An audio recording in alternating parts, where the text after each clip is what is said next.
একেবারে ধুন্ধুমার কাণ্ড। ফারাক্কা থানার এসআই তাকে ধরে মারধর করা হয়েছে। আসলে কি হয়েছিল? একটা শ্লীলতাহানির অভিযোগ, গ্রামে পুলিশ ঢোকে, তারপর পুলিশ নাকি অভব্যতা করেছে অভিযোগ ওঠে, ব্যাস পুলিশকে ঘিরে ধরে মারধর, পুলিশের গাড়ি ভাঙচুর। ফারাক্কা থেকে আমার সঙ্গে প্রণব রয়েছে। প্রণব, ঠিক কি হয়েছিল এবং গ্রামের মানুষ তারা কি বলছেন?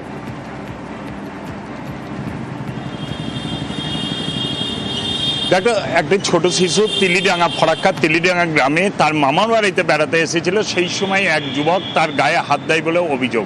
তারপরে ওই শিশুর পরিবারের পক্ষ থেকে যে ফরাক্কার যে এনটিপিসির যে পুলিশ ফাঁড়ি রয়েছে সেখানে অভিযোগ দায়ের করে।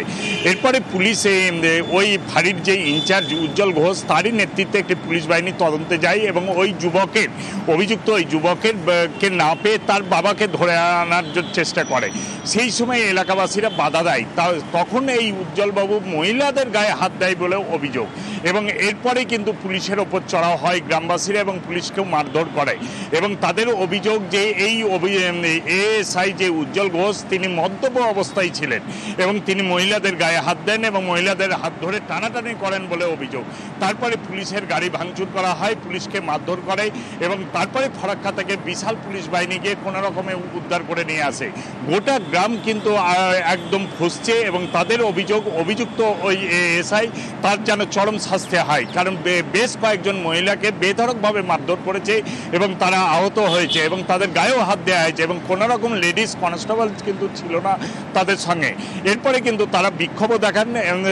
যদিও ফরাক্কা থানার পুলিশের পক্ষ থেকে একজনকে গ্রেপ্তার করেছে, এক গ্রামবাসীকে, এবং জঙ্গিপুর পুলিশ জেলার পক্ষ থেকে বলা হয়েছে যে পুরো ঘটনার তদন্ত করা হচ্ছে। যদি সত্যিকারে ওই এএসআই মদ্যপ অবস্থায় সে ওই গ্রামে গিয়ে থাকে তাহলে তার বিরুদ্ধে ব্যবস্থা নেওয়া হবে। কিন্তু গ্রামবাসীরা চাইছেন যেন অভিযুক্ত ওই পুলিশ এএসআই এর যেন চরম শাস্তি দেওয়া হয়। অতনু, ধন্যবাদ।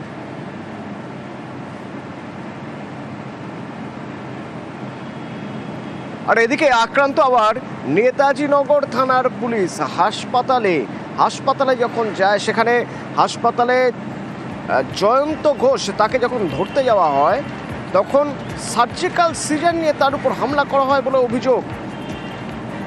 ঠিক কি ঘটনা জানবো, অমিত রয়েছে সরাসরি আমার সঙ্গে। অমিত,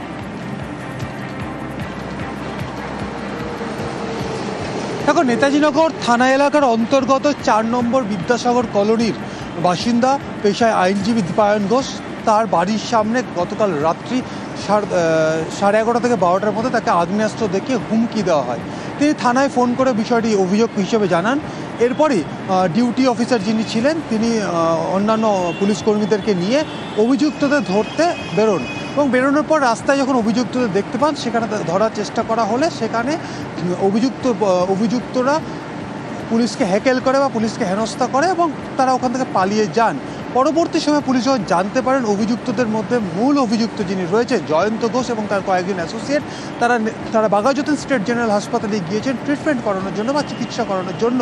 সেখানে পুলিশ অফিসাররা সেখানে পৌঁছয় এবং পৌঁছে গিয়ে তারা জানতে পারে সেখানে উপস্থিত চিকিৎসক এবং নার্সদেরকেও হেনস্থা করা হয়েছে। এরপরেই পুলিশ যখন পাকড়াও করতে যায় বা ধরতে যায় যখন এই জয়ন্ত ঘোষ নামে যে মূল অভিযুক্ত তাকে, তখন হাসপাতালের ভেতরেই সার্জিক্যাল সিজার দিয়ে কর্তব্যরত ডিউটি অফিসার যিনি ছিলেন বা ক্রাইম অফিসার নেতাজিনগর থানার, তার উপরে হামলা চালানো হয়। তার হাতে গুরুতর আঘাত লেগেছে, তাকে সিজার দিয়ে তার উপরে হামলা চালানো। অন্যান্য যারা পুলিশ কর্মী ছিলেন তাদেরকেও মারধর করা হয়েছে, এমনটাই অভিযোগ। এবং এই ঘটনার পরেই স্বতঃপ্রণোদিতভাবে মামলা রুজু করা হয়েছে নেতাজিনগর থানার তরফে। মূল অভিযুক্ত জয়ন্ত ঘোষ সহ অন্যান্য যারা তার অ্যাসোসিয়েট ছিলেন মোট 6 জনকে গ্রেপ্তার করা হয়েছে এবং তাদেরকে আজকে আলিপুর আদালতে পেশ করা হবে।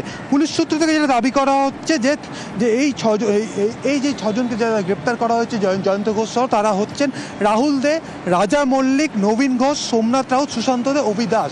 এবং এই 6 জন জয়ন্ত সহ 6 জনকে গ্রেপ্তার করা হয়েছে, তাদেরকে আলিপুর আদালতে পেশ করা হবে। কিন্তু হঠাৎ করে কেন আগ্নেয়াস্ত্র দেখিয়ে হুমকি দিতে গেলেন আইনজীবীকে? আইনজীবী যেটা অভিযোগ করছেন যে দীর্ঘদিন ধরেই এলাকাতে তোলাবাজি, রাহাজানি, দাদাগিরি করতেন জয়ন্ত এবং তার অ্যাসোসিয়েটরা, এবং দীপায়ন ঘোষ নামে যিনি আইনজীবী তিনি তাদের প্রতিবাদ করেছেন। তাদের এই সমস্ত কাজের প্রতিবাদ করার কারণেই গতকাল রাত্রিবেলা তিনজন তার পাড়ার ক্লাব থেকে বাড়ি ফিরছেন রাত্রি 11:30-12টার সময়।